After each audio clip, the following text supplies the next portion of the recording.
नमस्कार, आप सभी का इस YouTube चैनल पर स्वागत है। आज के इस वीडियो लेक्चर में हम भू संतुलन की संकल्पना या आइसोस्टेसी के बारे में डिस्कशन करेंगे। सबसे पहले हम ये जान लेते हैं कि आइसोस्टेसी या भू संतुलन क्या होता है। आइसोस्टेसी जो शब्द है वो ग्रीक भाषा के आइसोस्टेसिस से मिलकर बना है, जिसका तात्पर्य जो होता है समस्थिति या इन इक्विपोजिया। तो आइसोस्टेसिस शब्द का जो निर्माण है या ये शब्द की उत्पत्ति जो है वो आइसोस्टेसिस से हुई है, जिसका तात्पर्य है समस्थिति या एक समान स्थिति के अंदर।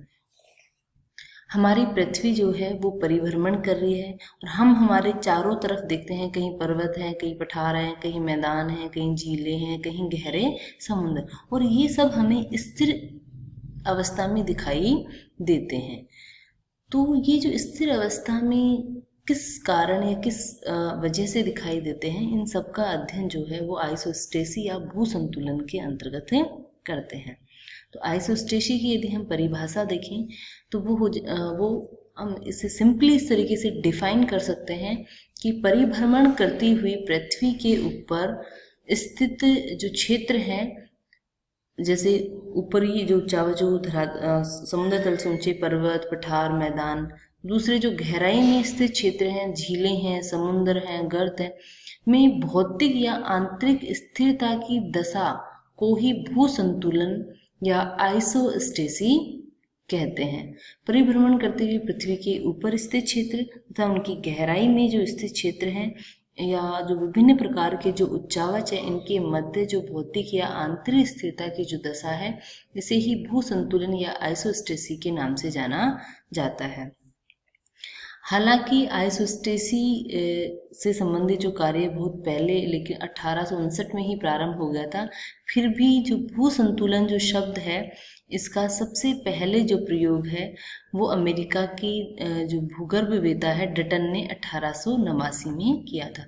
तो आइसोस्टेसी जो शब्द या किसने दिया था, जो अमेरिकन भूगर्भवेत्ता डटन ने 1889 में। इनका जो मुख्य उद्देश्य है, भूतल के जो असमतल भाग हैं जिन्हें हम उच्चावच के नाम से जानते हैं, अर्थात धरातल के बड़े बड़े ऊंचे उठे भाग जैसे पर्वत, पठार, नीचे धसे हुए भागों में स्थिरता या संतुलन को स्थापित करना।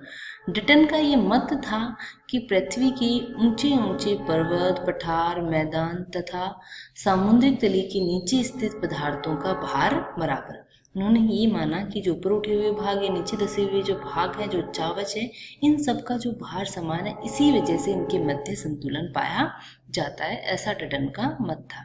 डटन के अनुसार ऊंचे उठे भाग जो है उनका घनत्व कम होगा तथा नीचे धसे हुए भागों का घनत्व अधिक होगा, तभी सबका भार जो है एक रेखा के सहारे बराबर होगा और इन्हीं से इनकी मध्य संतुलन या आइसोस्टेसी कायम है। इस आधार तल का जो नामकरण है या इस आधार तल को उन्होंने समदबाव तल, लेवल ऑफ यूनिफॉर्म प्रेशर या समतोल तल जो आइसोस्टेटिक लेवल या क्षतिपूर्ति तल, लेवल ऑफ कंपनसेशन कहा जाता है।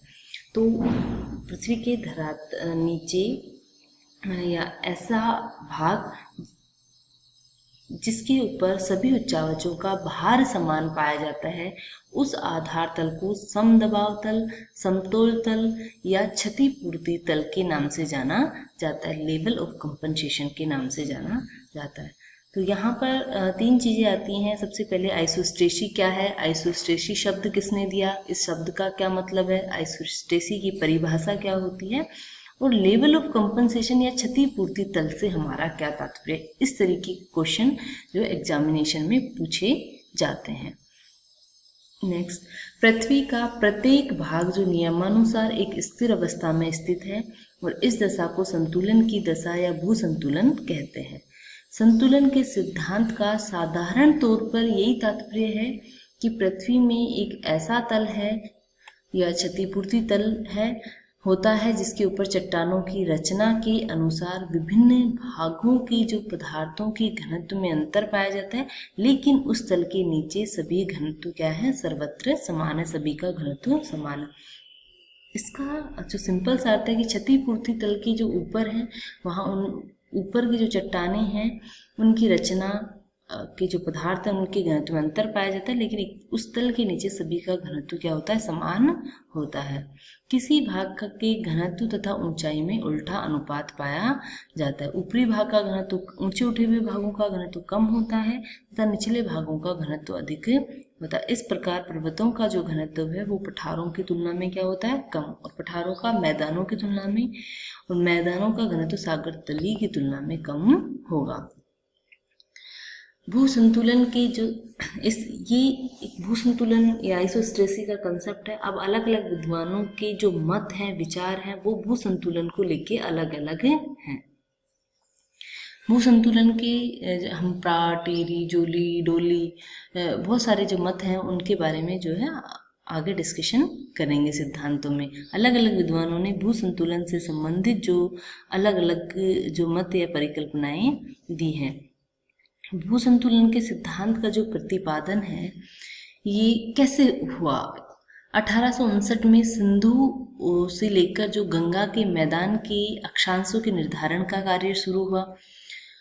अक्षांशों के निर्धारण का कार्य जो है जियोडेटिक सर्वे के द्वारा किया जाता है, जिसे भू सर्वेक्षण कहते हैं। ये भारतीय सर्वेयर जर्नल उस टाइम जो थे वो सर जॉर्ज एवरेस्ट के निर्देशन में ये कार्य हो रहा था। 1859 में सिंधु नदी से लेकर गंगा नदी के जो मैदानी क्षेत्र हैं उनके अक्षांशों का निर्धारण किया जाना था। अक्षांशों का निर्धारण जियोडेटिक सर्वे के द्वारा किया जाता है। तो सर्वे का जो सर्वेयर थे वो थे सर जॉर्ज एवरेस्ट। उस समय कल्याण तथा कल्याणपुर नामक दो स्थानों का अक्षांशी माप त्रिभुजीकरण विधि तथा खगोलीय विधि, दो विधियां होती हैं। ये प्रैक्टिकल एग्जाम में पढ़ाया जाता है कि अक्षांशों का जो निर्धारण है वो त्रिभुजीकरण और खगोलीय विधियों के द्वारा किया जाता है। इन दोनों विधियों के द्वारा जब अक्षांशों का अलग अलग निर्धारण किया गया कल्याण से कल्याणपुर नामक दो स्थानों के बीच, तो इन दोनों के मापों में जो अंतर आया वो आया था 5.236 का ये अंतर आया। कल्याण हिमालय से मात्र 60 मील की दूरी पर स्थित है। इसी प्रकार जब दोनों मापों में अंतर आने का कारण पूछा गया तो एरीमोंदे ने बताया कि यह अंतर हिमालय पर्वत की निकटता के कारण हुआ है, क्योंकि हिमालय में आकर्षण शक्ति से पेंडुलम को आकर्षित कर लिया, इस वजह से ये डिफरेंस क्रिएट हुआ है। यह समस्या प्राट महोदय के सामने रखी गई तो उन्होंने एक नई व्याख्या प्रस्तुत की। उन्होंने यह मान लिया कि महाद्वीपों की तरह हिमालय भी सियाल का बना है जिसका घनत्व 2.75 है। इस आधार पर जब उन्होंने गणना की तो यह अंतर आना चाहिए था 15.885 का, लेकिन वास्तव में अंतर आया था 15.236। इस प्रकार प्राट ने इस मत का अनुमोदन किया कि माप का अंतर जो है वो 5.236 न होकर 15.885 होना चाहिए था, अर्थात हिमालय को पेंडुलम को और अधिक आकर्षित करना चाहिए था, बट ऐसा नहीं हुआ।